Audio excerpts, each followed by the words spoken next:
पहले हम बोले, उसके बाद नाम को आप दोहराएं। जय गुरुदेव।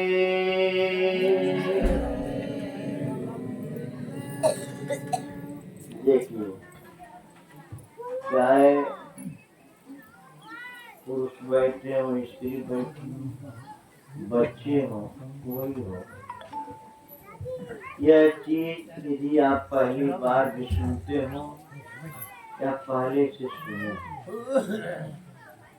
एक चीज हम आपसे बता दें, जिस दिन से हम लोग का जन्म धरती पर हो जाता है, उसी दिन से हमारे आपके हर कर्मों की रिपोर्ट दी जाती है। आप यहाँ बैठे हैं, जय गुरुदेव नाम न मेरा है न बाबा जी का। जैसे हरि के 1000 नाम, परमात्मा के अनंतों नाम होते हैं, उन्हीं अनंतों नाम में से यह जय गुरुदेव नाम है। आप यहाँ अक्सर लोग बैठे हैं, हनुमान चालीसा आपने पढ़ा होगा, जय जय जय हनुमान गोसाई कृपा करहु गुरुदेव की। हे हनुमान जी, हमारे ऊपर ऐसी दया कृपा करें जैसे गुरुदेव करते। वही गुरुदेव में जय एक अच्छा बनाने के लिए जय शब्द लगा दिया गया, वही नाम जय गुरुदेव हो गया। यदि मैं बोलता हूँ, उसको आप दोहराते हैं, तो यह चीज भी लिखी जाएगी अमुक समय पर अमुक दिन को। आप एक सत्संग में बैठे थे और आपने जय गुरुदेव नाम को दोहराया। हम इसकी आगे बताएंगे, लेकिन पहले इसकी बात तो हो जाए। इसलिए जब हम बोले जय गुरुदेव, आप मुक्त कंठ से बोले, उसको दोहराए, जय गुरुदेव,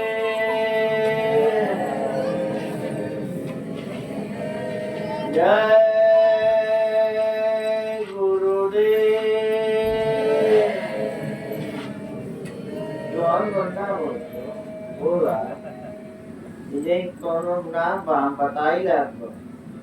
इस धरती को जब छोड़कर हम लोग जाएंगे, यहीं तक जब तक की खोल है, तब तक हम लोग स्त्री पुरुष हैं, नहीं तो कोई स्त्री नहीं, कोई पुरुष नहीं, सब एक है। इसलिए सब लोग बोले जय गुरुदेव, जय गुरुदेव नाम किसका प्रभु का, जय गुरुदेव नाम किसका प्रभु का। बाबा जी का कहना है शाकाहारी रहना, बाबा जी का कहना है शाकाहारी रहना। जय गुरुदेव।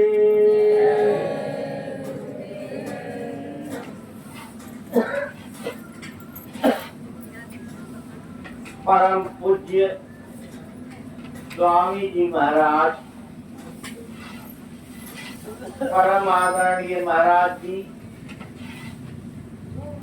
सत्संग में उपस्थित भाई बहनों, बच्चों, आप सत्संग में बैठे, मैं आपसे प्रार्थना करूंगा, जो बात सुनाई जाए उसमें से कुछ अपने पास जरूर रख लेना, जो आपको समझ में आती हो कि अच्छी है। अगर आपके समझ में आए कि बातें अच्छी नहीं, तो कोई जबरदस्ती नहीं है, लेकिन यहाँ आने का ये आपका उद्देश्य कुछ तो पूरा हो जाएगा। देखिए, यह एक साधारण सोचने की बात है। यहाँ सत्संग रखा गया, आपको बुलाया गया, हम लोग उतना दूर से अपनी गाड़ी से अपना तेल भरे और आपको सुनाने हम लोग आए हैं। आखिर इसका क्या? हम न आपसे चंदा लेंगे, न आपसे तेल लेंगे। अगर भोजन कराए तो भाई तो हर आदमी परंपरा ही भोजन कराता है, न भी कराएं तभी कोई बात नहीं। फिर हम लोग अपनी गाड़ी में बैठेंगे, अपने घर चले जाएंगे। हम लोग कोई ऐसे व्यक्ति नहीं जो घूम करके चंदा इकट्ठा करते। हम लोग भी घर गृहस्थी में रहते हैं। गुरु महाराज का आदेश है, आगे समय बहुत खराब आ रहा है। यही केवल आप समझ जाएं, पर समरों का आना सार्थक हो जाएगा। आगे समय खराब है, कैसे उससे बचेंगे? तो बस इसी को हम समझाने के लिए यहाँ बैठे। इसलिए आप सत्संग की बातों को थोड़ी गौर से सुनिएगा। सत्संगी भाई बहनों, जब यहाँ पर कुछ नहीं था, कुछ ऐसी बातें सुनाएंगे जिसको सुनकर आपको आश्चर्य होगा, लेकिन तुम्हें आश्चर्य करें जन कोई, सत्संगत महिमा नहीं कोई। सुनकर आश्चर्य न करेंगे, क्योंकि सत्संग की महिमा छिपी हुई है। जब हम आप यहाँ नहीं थे, आने यह पृथ्वी ही नहीं थी। जब पृथ्वी ही नहीं थी तो इस पर जो कुछ भी हम आप देखते हैं अपने आप नहीं था। इसके ऊपर चलेंगे तो न देवलोक था, न गंधर्व लोक था, न यक्ष लोक था, न इंद्रलोक था, कुछ नहीं। ये सूरज चांद सितारे कुछ भी नहीं। उसके ऊपर न शंकर जी थे, न ब्रह्मा जी थे, न विष्णु जी थे। ऊपर फिर जब चलेंगे तो ईश्वर, जिनको हिंदू ईश्वर कहते हैं वो नहीं थे, उन्हीं को मुसलमान खुदा कहते हैं, उन्हीं को ईसाई गॉड कहते हैं, एक ही। उन्हीं को बौद्धिस्ट बौद्ध कहते हैं, उन्हीं को जैनी महावीर कहते हैं। ये कई शक्ति से आए। ये जब कुछ भी नहीं था तो आखिर क्या था?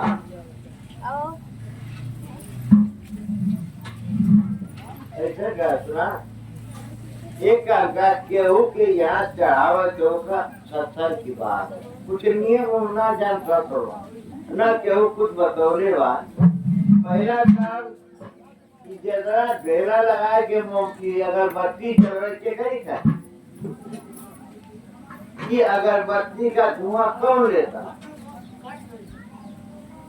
कुछ तो जाना जाता है। और एकदम से अब चला राजा बाद में चढ़ा लिया, दोनों यही के बहुत वो धन दे तो वो कपड़े चला सीखा कीजिए। क्या तो इसी परंपरा में करके तो हम आप लोग धीरे फंसे हुए हैं।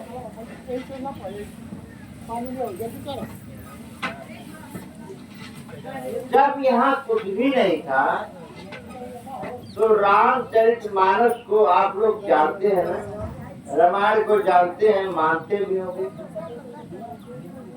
रामचरितमानस में है तो चुप रहा, सुना सत्संग, सत्संग सुना, बैठा तो बैठ सुना। जब यहाँ कुछ नहीं था तो रामचरितमानस में लिखा है, एक अनीह अरूप अनामा आज सच्चिदानंद प्रभु धाम, वह मालिक अकेला था। जो जन्मा है, अनी है, आने वो अकेला था।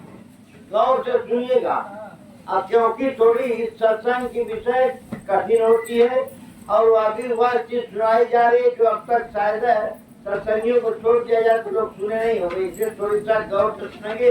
बीच में टूटेगी तो टूट पड़ जाता है। उसको क्या कहा गया? अनामी, अनाम, वह कोई नाम नहीं है। जब एक बार उस महाप्रभु की, अनामी महाप्रभु की अनाम की मौज हुई, अनिच्छा हुई, तो उन्होंने 3 लोग अपने से नीचे बनाए। अगम लोग, अलख लोग, सत लोग, और खुद अपने लोक से अगम लोक में अगम पुरुष बनकर बैठे, अलख लोक में अलख पुरुष बनकर बैठे और सत लोक में सत पुरुष बनकर के बैठे।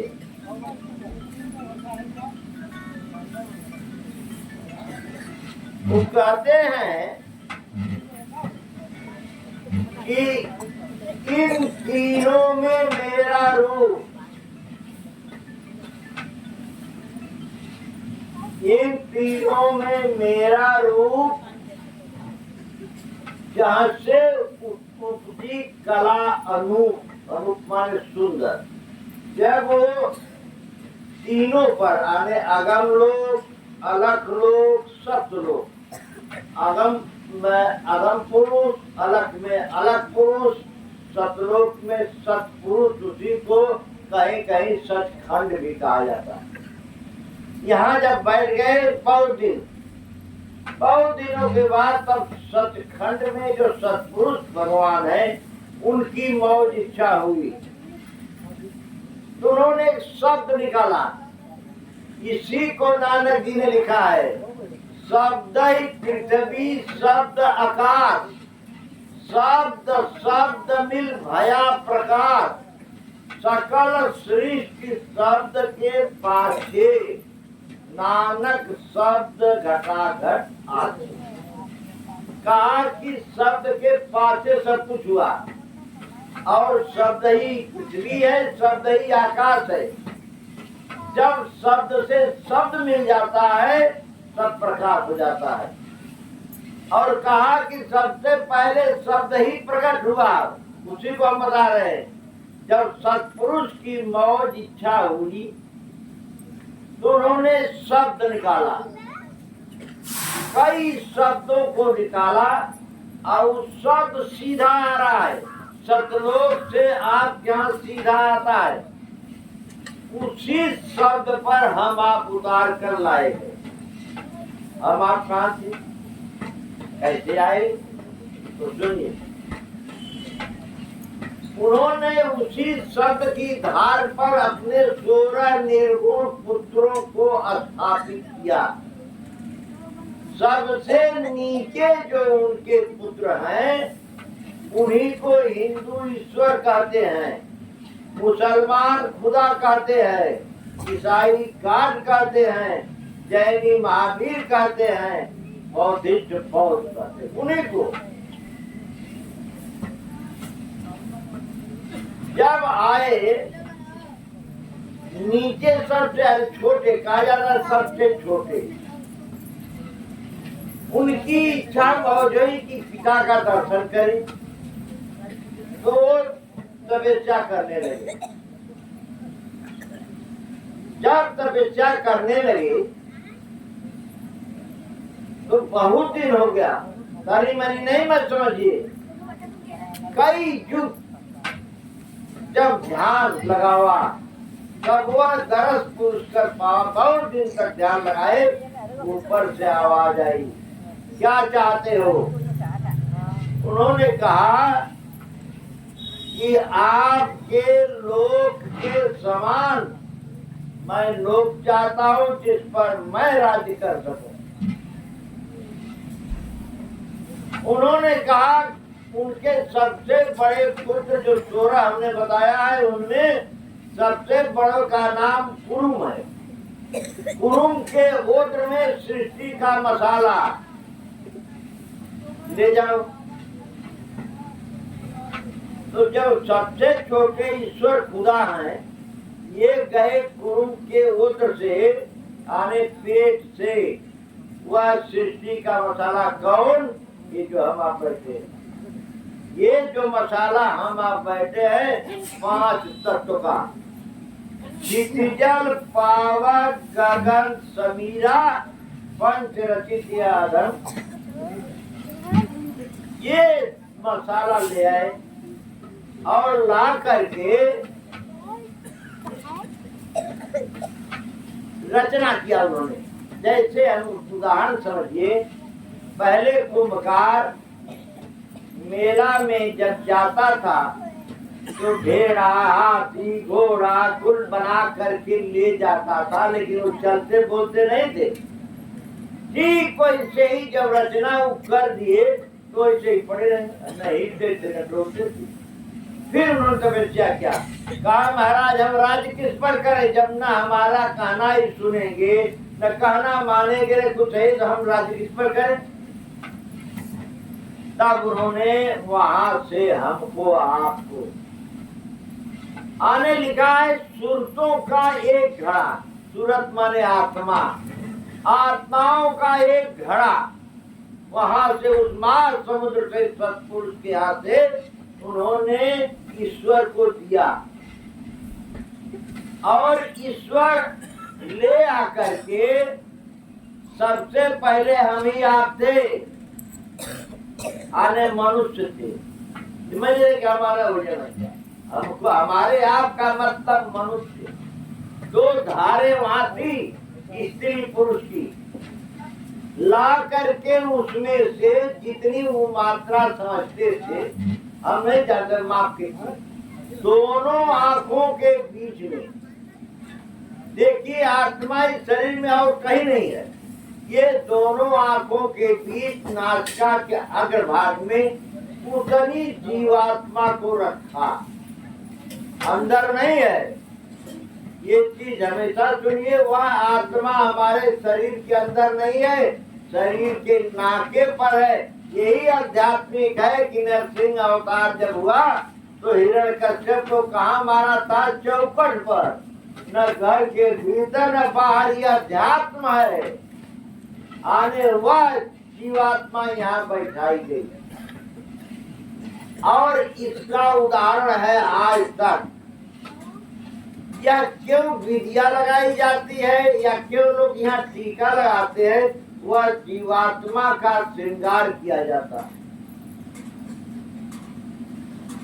ला करके जब बैठाए तो सब लोग चलने लगे। अब जो वो आदेश देते थे वो उसका सुनते थे, लेकिन हुआ क्या, शुरू सतयुग था। तो लिखे मानस में, सतयुगा जोगी स्वाभावी ज्ञानी अकर हारी ध्यान ताराई भाव प्राणी।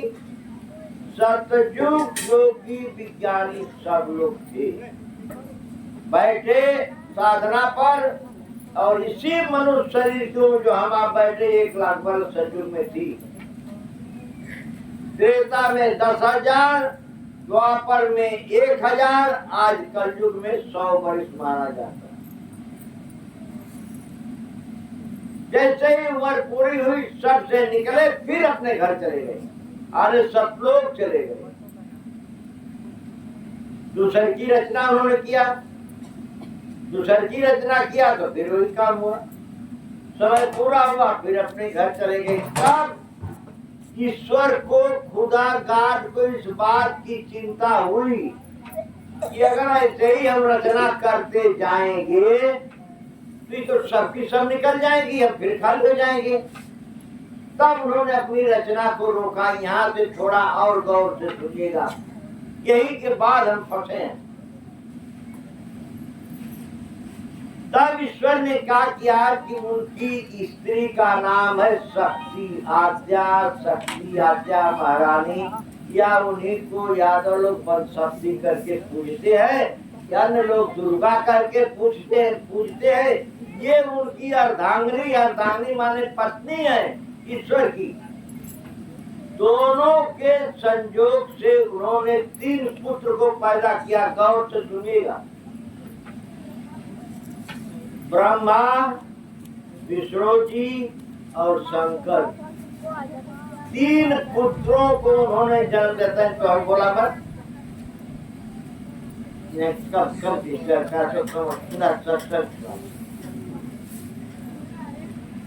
ब्रह्मा, फिर सुनाता हूँ। आद्या महारानी और ईश्वर के संबंध से 3 पुत्र पैदा हुए, ब्रह्मा जी, विष्णु जी, शंकर जी। जब ये जन्म ले लिए तो ईश्वर ने अपनी अर्धांगिनी आद्या महारानी से कहा, इनसे सृष्टि का काम लेना। कौन काम? ब्रह्मा उत्पत्ति पैदा करेंगे, विष्णु पालन करेंगे और शंकर जी संहार करे। संहार समझे तो है ना? और कहा, और इसके बाद मेरा भेद मेरे पुत्रों को मत बताना। तब से आज तक ब्रह्मा जी, विष्णु जी, शंकर जी अपने पिता का दर्शन नहीं पाए हैं। फिर बात आपको अटपटी लगेगी, लेकिन इसको सुनते जाए। जब किसी पहुंचे संत से बात पूछेंगे तो वो बताएगा कि अटपटी है कैसी है। जब ये बात करके ईश्वर ने उनसे अपना संबंध कट लिया, तब इन लोगों ने अपनी माता से पूछा कि माता जी हमारे पिता कौन? माता ने कहा कि भाई देखो, पिता ने कहा है कि उनका भेद मत बताना। तुम लोगों को दिया है काम सृष्टि की व्यवस्था का। लोगों ने कहा कि नहीं, जब तक हम लोग पिता का दर्शन नहीं करेंगे कोई काम नहीं करेंगे। क्या कहकर तीनों आदमी तपस्या करने करेंगे। बहुत समय हो गया, तब आद्या महारानी को चिंता हुई, आने दुर्गा जी को चिंता हुई। उन्होंने अपने मैल, हाथ के मैल से लड़की को जन्म दिया। उसी उन्हीं को कहते हैं गायत्री, सावित्री, सरस्वती।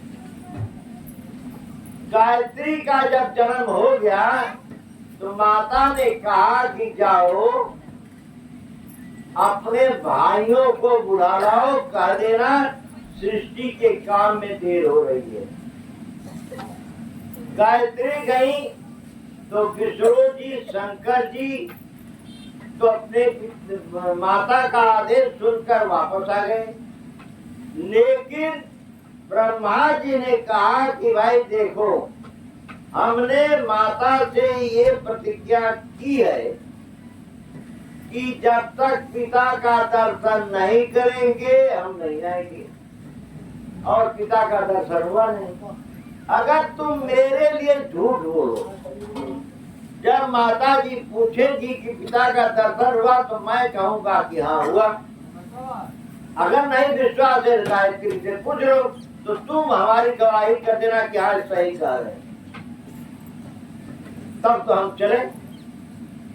गायत्री ने भी उनको बात दिया, कहा कि हम तभी चले। हम ठीक है, तुम्हारी बात हम मान जाती हैं, लेकिन तुम मुझको अपनी पत्नी स्वीकार करो। बड़ी खूब चीज को सुनिए, ये शर्त मत में मिलता। दोनों में करार पक्के हो गए, दोनों आए। माता ने पूछा, आद्या महारानी ने ब्रह्मा जी से कि क्या पिता का दर्शन हुआ? उन्होंने कहा हुआ। नहीं विश्वास है तो गायत्री से पूछ लो। उन्होंने गायत्री की तरफ देखा तो भी शक्ल ली, क्या पिता का दर्शन हुआ? तब उन्होंने अंदर जब ध्यान करके देखा तो सब गड़बड़। बस वही ब्रह्मा जी को श्राप दे दिया। ब्रह्मा जी को श्राप दे दिया कि हे ब्रह्मा, जाओ लोक में तुम्हारी पूजा नहीं होगी। ये उनकी माता का श्राप है। और आपसे हम कहते हैं पूरे विश्व में 2 जगह छोड़कर ब्रह्मा कहीं मंदिर आप नहीं पाएंगे। ये उनकी माता का श्राप है। इतना ही नहीं किया उन्होंने, आगे भी श्राप दिया। कहा हे ब्रह्मा, जो तुमसे उस जगत में खानदार वंश चलेगा, तुम्हारो कुल पर पंची होई, उछाल कपट झूठ लबार टाइप के होंगे जो चलेंगे। और आप में अगर कोई हो भी तो आप बुरा मत मानिएगा, हम अपनी बात नहीं कर रहे हैं, शास्त्र सम्मत कर रहे हैं। ब्रह्मा जी का परिवार की धरती पर ब्राह्मण देवता और भी बहुत है। छोड़िए, आगे चलिए। फिर अब जब हो गया तो उन्होंने कहा कि ठीक है, अब काम चलो करो अपना अपना। तो ब्रह्मा जी को काम दिया उत्पत्ति यानी पैदा करने का। विष्णु जी का है पालन। ये हम लोग जिम्मेवारी विष्णु जी की पालन करने की। और शंकर जी की जिम्मेवारी है संहार। आने अब जो हूँ पकी, चाहे जितना सुंदर है तो पहले काटने का आता है। ये काम साफ साफ ये हो गया। तो फिर ब्रह्मा जी को ऊपर से आवाज ईश्वर की आई कि ब्रह्मा, मैं कुछ बोल रहा हूँ, सुन रहे हो? उन्होंने कहा कि हाँ सुन रहा। दिखाई नहीं पड़ते, केवल आवाज सुनाई पड़ती। कहा जो मैं बोलता हूँ उसे लिखो। वहां से बोलते गए, ब्रह्मा जी नोट करते गए। 1 लाख श्लोक बोले और ब्रह्मा जी ने उसको नोट किया। वही 4 वेद है, जिसमें 80,000 कर्म कांड है, 16,000 उपासना कांड है और 4,000 ज्ञान कांड। 1 लाख, उन्हीं से 4 वेद बने। ये चारों वेद ईश्वरी कानून है। आप कौन काम करिए। जब बन करके यही हुआ कि क्या करेंगे तो कौन पाप होगा, कौन पुण्य होगा, कौन अच्छा होगा, कौन बुरा। इस तरह की जब बन गया तो कहा ब्रह्मा जी से इसका प्रचार करो। तो ब्रह्मा ने अपने ऋषियों को पैदा किया। जितने ऋषि हैं सब ब्रह्मा जी के लड़के। और उनसे वेद का प्रचार 10,000 वर्षों तक करवाया। एक दिन तक नहीं। अपनी बात हम नहीं, ये गुरु महात्मा जी ने बताया तो उसकी बात हम क्या जानते हैं। कहा 10,000 वर्ष तक वेद का प्रचार हुआ। कानून बन गया, कानून बन गया। आप ये काम करोगे ये फल, ये काम करोगे ये फल, ये बताया गया। और उसी समय से जाने अनजाने हम आपने कोई ऐसा कर्म कर दिया तो वो पर्दा पड़ जाए। और ये आत्मा जो हमारी आपकी यहाँ बैठी है, इस पर चढ़ने लगी।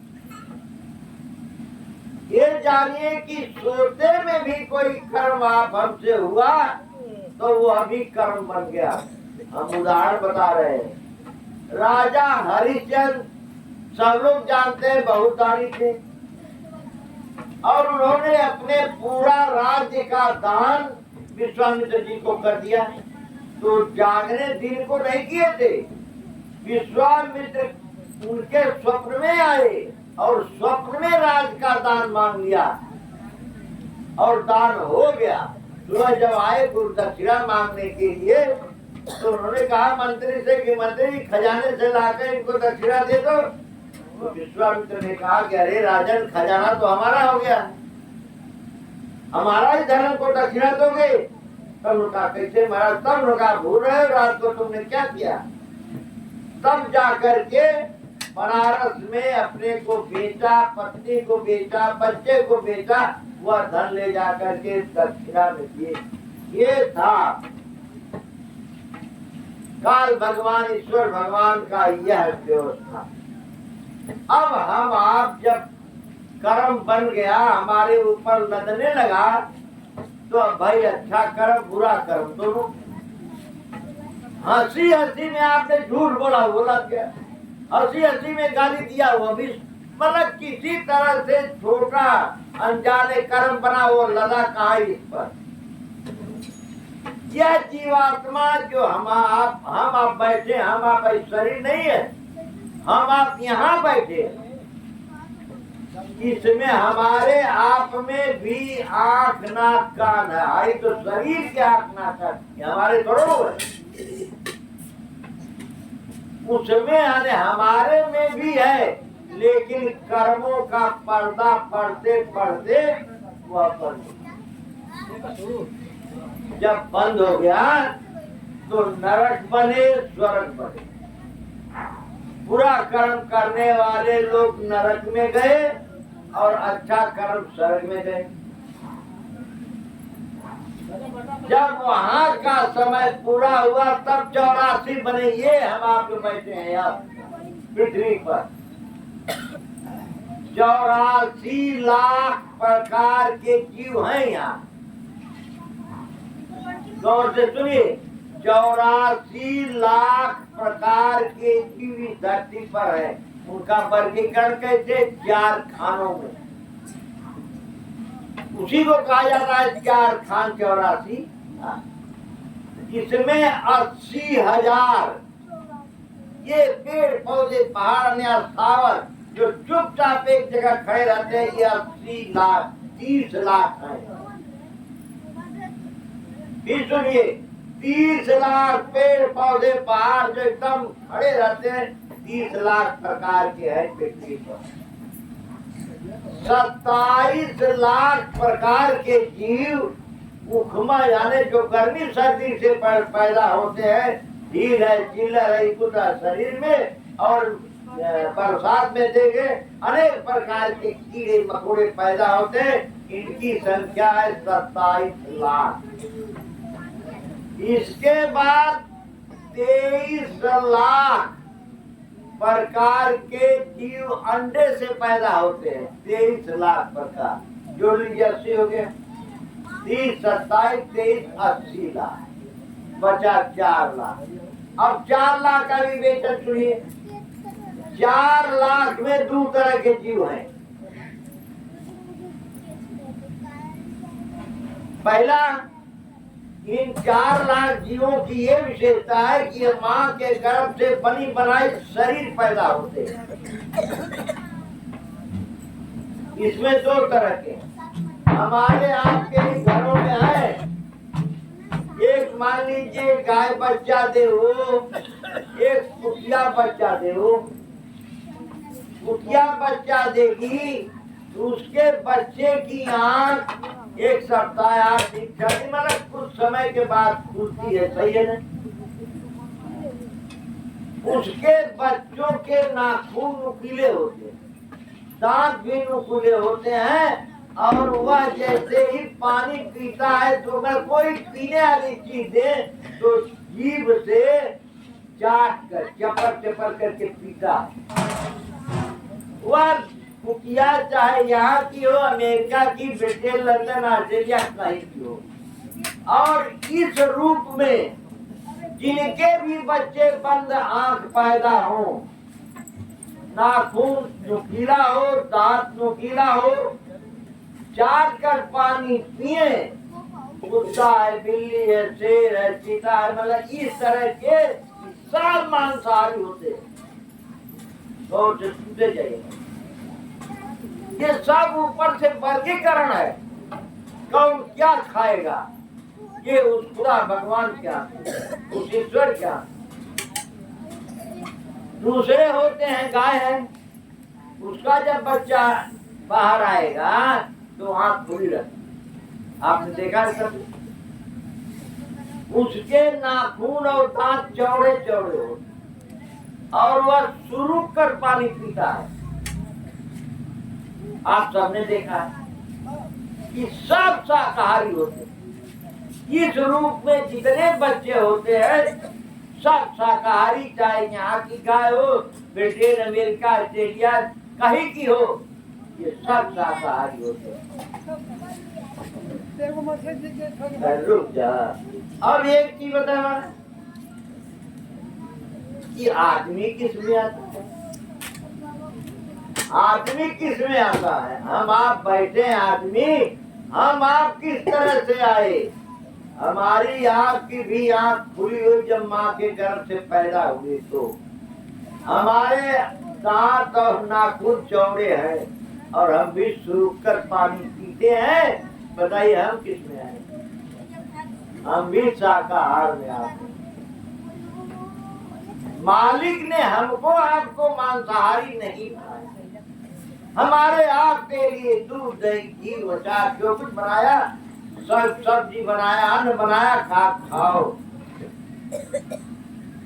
लेकिन मांसाहारी प्राणी अलग होते हैं, शाकाहारी अलग होते हैं। हम आप भी मिलान कर लें। अगर कोई भाई बहन ऐसे हो तो सोच लें। ये तो बात आपको मैं समझाया, अब आगे सुनो। अब मान लीजिए उस कुदरत के नियम का, उस भगवान के कानून का जब हम आप उल्लंघन करेंगे, तो जैसे यहाँ हम आप उल्लंघन करते हैं तो उसकी सजा होती है, कौन कोई मुकदमा चलता है, वैसे उसके भी नियम का जब उल्लंघन करेंगे तो आपको सजा होगी। और उसी का सजा ये 84 लाख और नरक और सब उसी की सजा है। अब एक चीज सुने, देखिए हम तो थोड़ी इसलिए बता दिए कि हम आपको ये बताने नहीं आए हैं, इसलिए बता दिए थोड़े हम आप इसको समझें कि हमारा आपका जन्म क्यों हुआ, किस लिए यह जन्म लिया।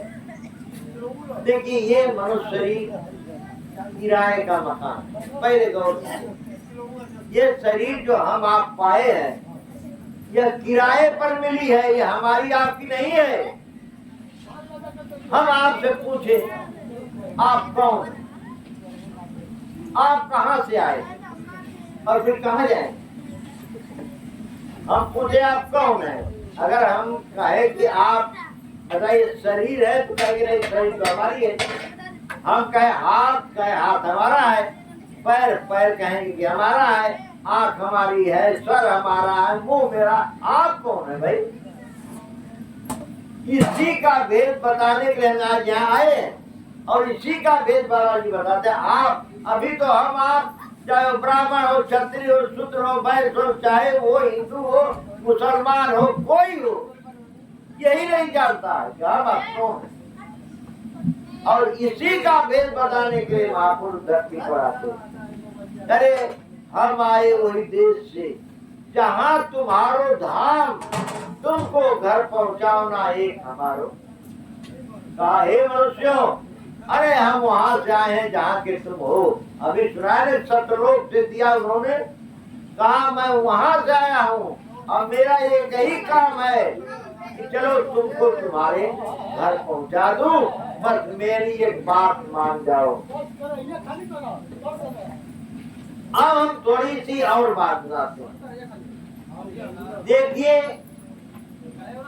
आगे हम उसी को और आगाह करने आए हैं आपसे। आगे समय बहुत भयंकर आ रहा है जिसकी हम आप कल्पना नहीं कर सकते हैं। बाबा जी ने कहा कि बच्चा अगर आगे आने वाली बात को बता दिया जाए तो तुम्हारा दिल बैठ जाएगा, लेकिन जो कुछ इशारा हम आप इसलिए बता रहे हैं, हम आप एक ही हैं, हम आप भाई बहन हैं, ये कई खुदा की संतान है, ये कई ईश्वर की संतान है, यहाँ आए हैं।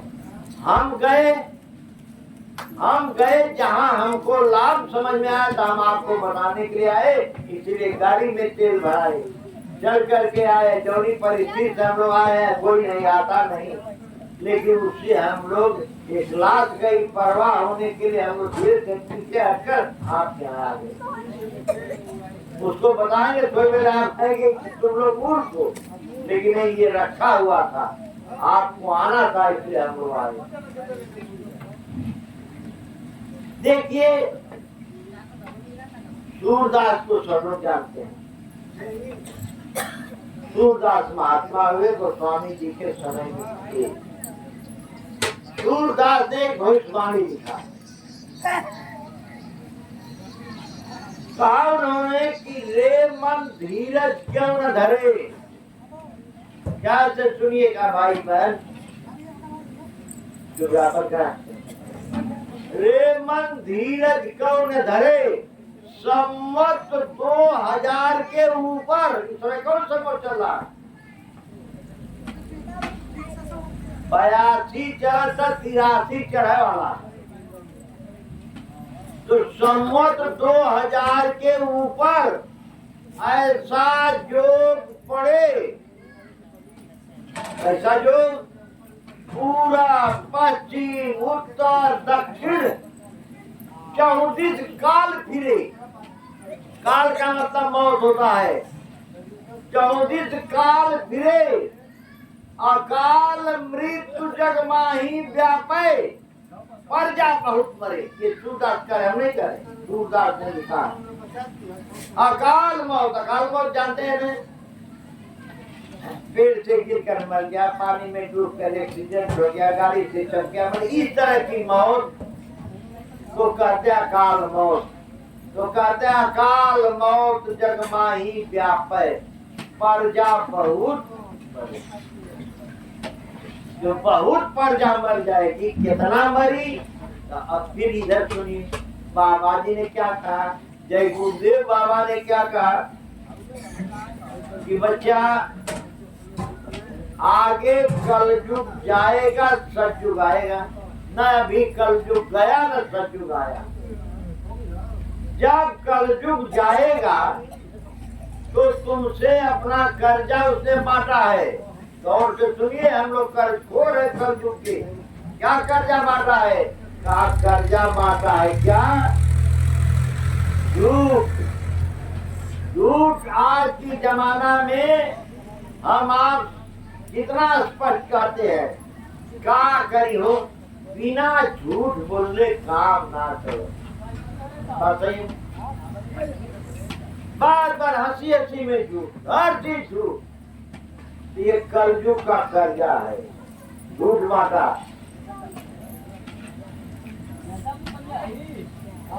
मांसाहार, खान पान बिगाड़ा, शराब पिलाया, धोखाधड़ी, चोरी, बदमाशी, मतलब जितने इस तरह की बुराइयां हैं सबको आप जानते हैं, वो सब कलयुग के कर्जे हैं। जब कलयुग जाने लगेगा तो अपना कर्जा आपसे मांगेगा कि हमारा कर्जा दे दो। गुरु महाराज ने कहा बच्चा तुम्हारे पास तो कुछ होगा नहीं, तो एक चांटा मारेगा और कितना 20 करोड़ का सफाया हो जाएगा। वो हालत आएगी तो क्या होगा, जिसके लिए हम निश्चिंत सोते हैं, निश्चिंत सब कर रहे हैं, चोरी बेईमानी बदमाशी सब कर रहे हैं। और ये गुरु महाराज ने कहा है, जो लिखा है सूरदास ने कि प्रजा बहुत मरे, तो बहुतों की संख्या का आकलन कितने होगा? 20 करोड़ों। फिर सूरदास कहते हैं जब इतना हो जाएगा सब मर जाएंगे लोग, तो सब लोग मरेंगे नहीं। अब ख्याल कीजिए, इसमें सब नहीं मरेंगे, आगे हम बता रहे हैं। सूरदास ने बताया, हम क्या बताएंगे कि कौन बचेगा। फिर कहते हैं इसके बाद 1000 बरस लो सतयुग व्यापे, 1000 बरस लो सतयुग व्यापे, फिर 1000 वर्षों के लिए सतयुग आएगा, सुख की दशा फिरे, सुख के दिन लौट आएंगे। स्वर्ण फूल बन पृथ्वी फूले, धर्म की बेल बढ़े। लेकिन भाई आखिर बची के कहते हैं काल जाल से वही बचे। ध्यान से सुनिए, सूरदास की बात मैं बता रहा हूँ। काल जाल आने जो ये मौत का जाल है, कौन बचेगा? जो सतगुरु शरण गए, उस समय से गुरु नाम की एक शक्ति आएगी, उसके पास जो जाएगा उसकी रक्षा होगी। सीधी बात। सूरदास या हर की लीला सारे नाम, सीधी बात है। जय गुरुदेव नाम से एक शक्ति ताकत आएगी, उसकी शरण में जो आएगा जाएगा उसकी रक्षा हो जाएगी। चलती चकिया देख के दिया कबीरा रोए, दो पाटन के बीच में साबित बचा न कोई। कबीर साहब देख करके आसमान और धरती के बीच रोने ने कहा कि कोई जीव साबित नहीं बचा। तो कमाल ने कहा, नहीं पिताजी, चलती चक्की देख के हंसा कमाल ठठाए, जो कीले से लग रहा कहूँ पीसा जाता के कीले के साथ जो अनाज सड़ जाता हो कभी पीसा जाए, चक्की कितना तेज चले। कीला क्या है? उसी का सूरदास ने संकेत दिया। कीला क्या है? वह महापुरुष होगा जो उस समय धरती पर आएगा, उसकी पहचान ये तो हमने बता दिया। अब क्या दूसरे धर्मों में भी लिखा है? तो मैं मुसलमानों की किताबों से आपको बता रहा हूँ। इस्लाम धर्म मोहम्मद साहब से चला। इसके पहले उस अरब में बड़ा अत्याचार था, लड़कियों को लोग जिंदा गाड़ देते थे। इसके खिलाफ मोहम्मद साहब ने अभियान चलाया। एक बार वो अपने सत्संग में बैठा करके लोगों को सत्संग सुना रहे थे। एक दिन सत्संग सुनाते सुनाते चुप हो गए। शिष्य ने कहा, हुजूर आगे बताइए। उन्होंने कहा, देखो आगे इतना समय खराब है कि मैं नहीं कह सकता। लोगों ने हाथ जोड़कर प्रार्थना की कि महाराज कुछ तो बताइए, आखिर ऐसा युग है तो मानवता कैसे रहेगी? उन्होंने कहा, देखो अगर इतना आग्रह करते हो कल सत्संग नहीं होगा, सब लोग चारों दिशाओं में फैल जाना, कुछ आश्चर्य होगा देख कर आना, हमको बताना तो हम बताएंगे। दूसरे दिन उनके शिष्य कोई पूरब, कोई उत्तर, कोई दक्षिण, कोई पश्चिम गए। जो पूरब गए वो क्या देखते हैं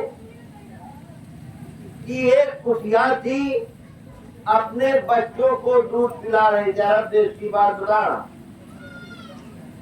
इन लोगों के अंदर इच्छा हुई कि कुटिया यदि इंसान होती कि हम लोगों को रास्ता बता देती। कुटिया कुछ कहे इसके पहले उसके बच्चे ही आदमी की जबान में बोलने लगे। लोगों ने कहा, इससे बड़ा आश्चर्य क्या होगा? नोट किया। जो उत्तर गए वो क्या देखते हैं, एक चिड़िया है, उसके पंख सोने के हैं। उस पंख पर कुरान है, जैसे हम लोग रामचरितमानस कहते हैं, उनके यहाँ कुरान कहा जाता है। जैसे हम लोग चौपाई कहते हैं तो आयत कहते हैं। तो कुरान की आयत लिखी हुई थी और खा क्या रहा था? मैला।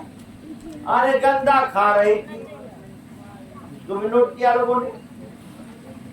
जो पश्चिम गए वो क्या देखते हैं, उनको प्यासन बहु हुई, क्योंकि रेगिस्तानी समय हम लोग जैसा तो है नहीं कि पग पर जहाँ चाहे वहां पानी मिल जाए।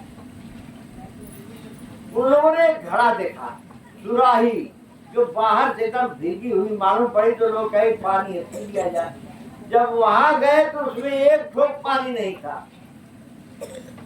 जो दक्षिण गए वो क्या देखते हैं कि 3 कुआं है, एक का पानी उछलता है, तीसरे में गिरता है, तीसरे का उछलता है, पहले में गिरता है, बीच का खाली का खाली। शाम हो गई, सब लोग लौट आए।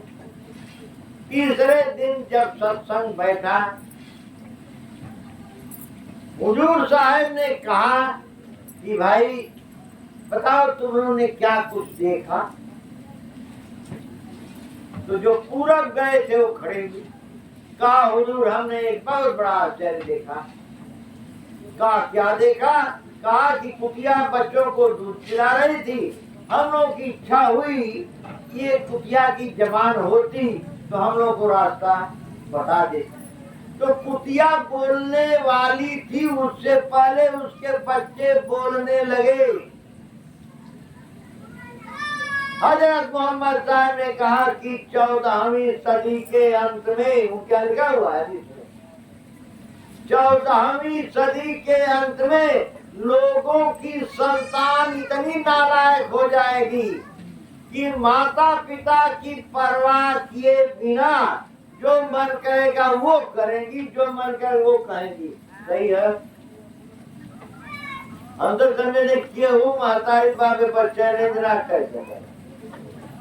फिर सुन रहा कहा कहला है 14वीं सदी के अंत में लोगों की संतान इतनी नालायक हो जाएगी कि माँ बाप की बात कोई नहीं सुनेगा, जो चाहेंगे वो कहेंगे, जो चाहेंगे वो करेंगे, सबके सर पर। केहू इधर हुई शायद कहीं होकर तो अपवाद का आई।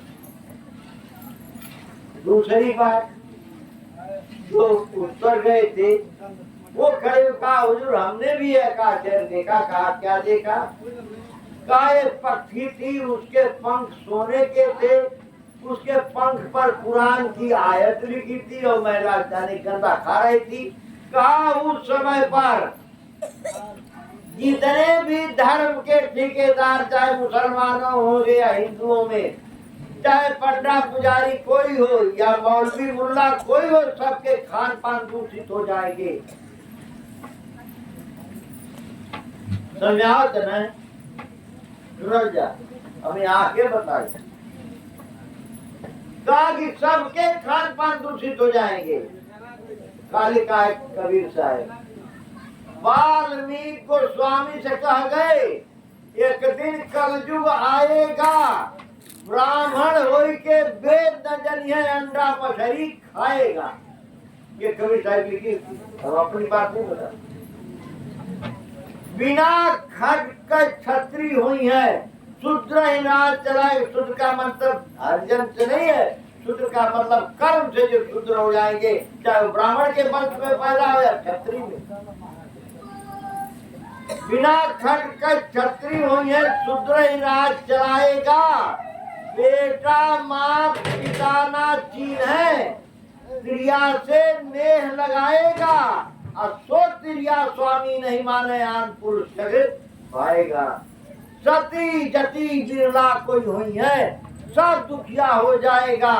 कहे कबीर सुना भाई साधु, हरि का नाम न आए। बांधी गैया भूखों मरती, चरने को नहीं रह पड़ती। बेटा मात पिता ना चिन्हे, नार की बात नहीं डरती। कहे कबीर सुना भाई साधु, तेरी पाप से कांप उठी धरती। अब आते पहले उनकी सुना दे।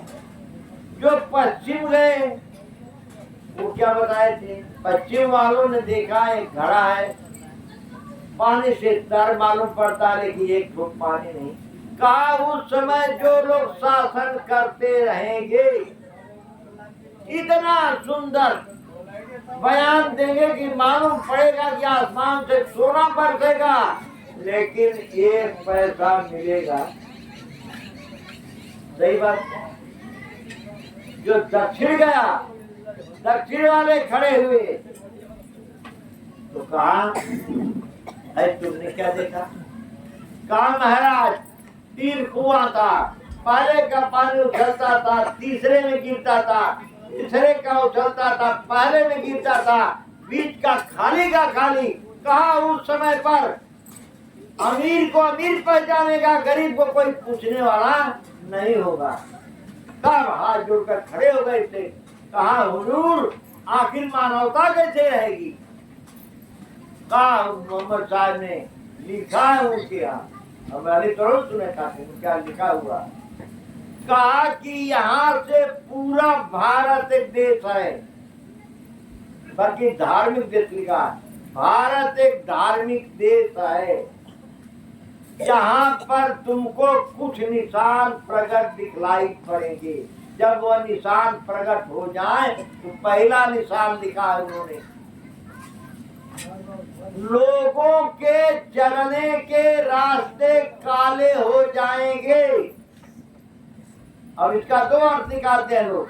अगर सड़क भी ले तो गांव गांव पिच रोड हो गई, अगर चाल चलन ले उठ गए, चाल चलन भी ले तो सब पर चाल चलन करिया हो गया। का ये पहचान है, लोगों के चलने के रास्ते काले हो जाएंगे। दूसरा का, भारत ऐसे धार्मिक देश की नारियां निर्लज हो जाएंगी। अब आप देहात में कुशल है, शहरों में शराब की बोतल गिलास खरीद करके बेटियां औरतें जाती हैं।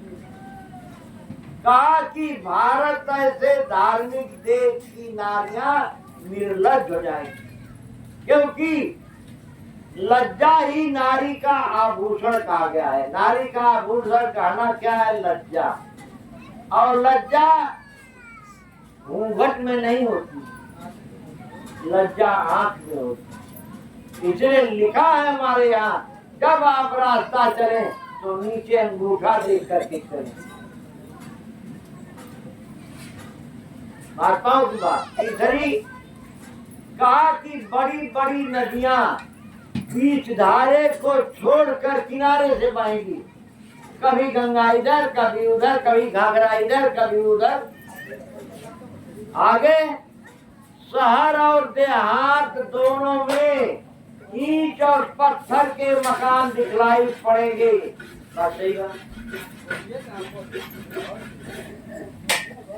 धर्म स्थलों से लिखा है, मंदिर मस्जिद नाम नहीं है, धर्म स्थलों से ऊंची आवाज उठेगी। माइक लगाए, चाहे अजान हो या चाहे प्रार्थना हो, चाहे कुछ हो, गाना बजाना सब हो रहा है। कहा अगला सूरज का प्रकाश सवा नेजे खंभे पर चमकेगा। सवा नेजे में सवा हाथ बिजली बनी, बल्ब बना जहां मंगलदार जला था। ठीक जब ये उस भारत में निशान प्रकट हो जाए तो वहीं पर एक सफेद वस्त्रधारी महात्मा जन्म लेगा, जिसके पैरों में चरण विहीन पाहन होगा। और जब वह लाख लाख लोगों की जमात लेकर के कहर दरिया सरजू कहा जाता है, कहर दरिया को पार करते हुए पूरब से पश्चिम जाएगा तो समझ लो कोहराम मचने वाला आकाश मच जाएगा।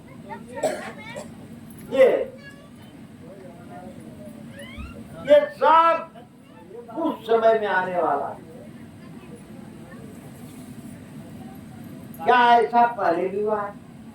ऐसा होने वाला था तो कभी हुआ क्या ऐसा?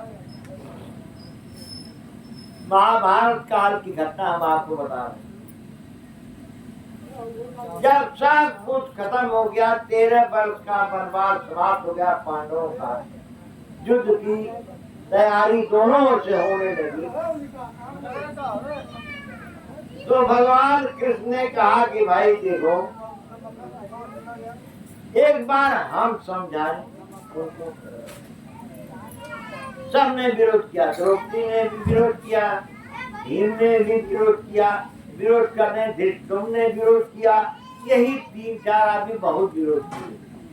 भगवान कृष्ण ने कहा कि हे द्रौपदी, भीम को भी समझाया, अगर सब तुम्हारा अपमान हुआ उसको सहकर अगर शांति मिल जाए तो शांति। खैर सबको समझा लिए। गए ये कहने के लिए, पांडव सब कहानियां जानते, हम याद धरा देते, सुनते जाइए। भगवान कृष्ण गए और जब दुर्योधन कहा कि हम इंद्रप्रस्थ नहीं देंगे, तो भगवान कृष्ण ने कहा कि हे दुर्योधन, तू केवल 5 गांव दे दो, हम पांडवों को मरा लेंगे इसी पर। 5 गांव दे दो। कहा कि सुई के नोक के बराबर नहीं देंगे। तब भगवान कृष्ण ने कहा कि अगर तुम 5 गांव दे देता तो आगे जो भयंकर नरसंहार होने वाला है, इससे दुनिया बच जाती। ठीक वही हाल है, जान लीजिए। बाबा जी ने कुछ सूत्र बताए हैं, हमको आपको आगे के भयंकर समय से बचने के रुपया नहीं मांगे। पहली जानिए, आपसे हमसे कुछ मांगे नहीं है, केवल उन्होंने कहा है कि मेरी एक बात मान जाओ। वो अभी बात कौन है? कहा कि हे नर नारियों, हिंदू मुसलमान सिख ईसाइयों कोई हो, मेरी एक प्रार्थना मान जाओ, शाकाहारी हो जाओ। बस एक शर्त है, सब चीज छोड़ करके एक शर्त आ गई कि आप शाकाहारी हो जाए। अगर आगे के भयंकर समय से बचना चाहते, नहीं तो जब जाबा हो ही धामा की हानि, अबाई असुरा धामाया बीमानी,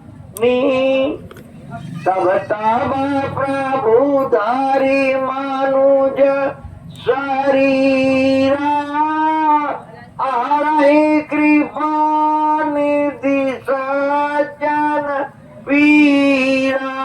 ये आपके धर्म ग्रंथों में लिखा है। रामचरितमानस जो हमारा 5वां वेद कहा जाता है उसमें लिखा है। आप मानते हैं तो उसमें लिखा है कि जब जब धर्म की हान का मतलब नुकसान। फिर सुध गई, हमारे समारोह बैठे नहीं सुधता।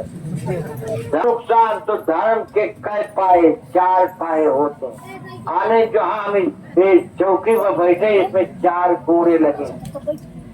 अब इस घोड़े के अगर चूड़ा सब ढीले हो जाए तो जिधर कहीं चरमर चरमर करेगा, इसी को हान लिखे। तो धर्म के 4 पाए, सत्य, अहिंसा, सेवा, प्रेम, ये 4 इसके पाए हैं धर्म के। अब चारों की हाल आप देखें, आप खुद समझदार हैं, हम क्या बताएं, आप देखें उसको। सत्य की क्या हाल है? अभी हमने बताया सत्य के लिए ये हो रहा है कि बिना झूठ बोलने काम ना चले। ये परिभाषा समाज की हो गई। कबीर साहब ने क्या लिखा है? साच बराबर तप नहीं, झूठ बराबर पाप, जाके हृदय साच है ताके हृदय। कहा कि सच बोलने के बराबर कोई तपस्या नहीं है। कितने लोग तपस्या करते हैं, कोई दूबाहारी, अल्पाहारी, दूधाधारी, कोई खड़ेसरी है तो कोई अग्नि में बैठे, कोई पानी में बैठा। तब मतलब शरीर के तकलीफ है। तब कितने लोग कहे, कबीर साहब ने कहा खाली सच बोलो, सच सबसे ऊपर हो जाओ। और जो सच बोलते हैं भगवान खुदा उसके अंदर रहता है। अहिंसा, अहिंसा, अहिंसा का मतलब मन वचन कर्म से किसी को दुख न देना, उसको अहिंसा कहते। किसी को तीनों से, हालांकि मन की बात तो कलयुग में वर्जित हो गई, इसकी राहत दे दिया। मन से जो आप हिंसा करते हैं, आपके मानस में ही है कि मन की हिंसा नहीं लगती है, लेकिन 2 की लगती है। वाचा और कर्मणा, वचन से और कर्म से, ये हिंसा है। परम धर्म सुस्त विदित हिंसा, अपर पीड़ा सम अग्न गिरीसा। कहा है कि पर पीड़ा, परम धर्म, सबसे बड़ा धर्म क्या है? अहिंसा। किसी को दुख न देना, ये सबसे बड़ा धर्म है। और दूसरे को दुख देना सबसे बड़ा पाप है।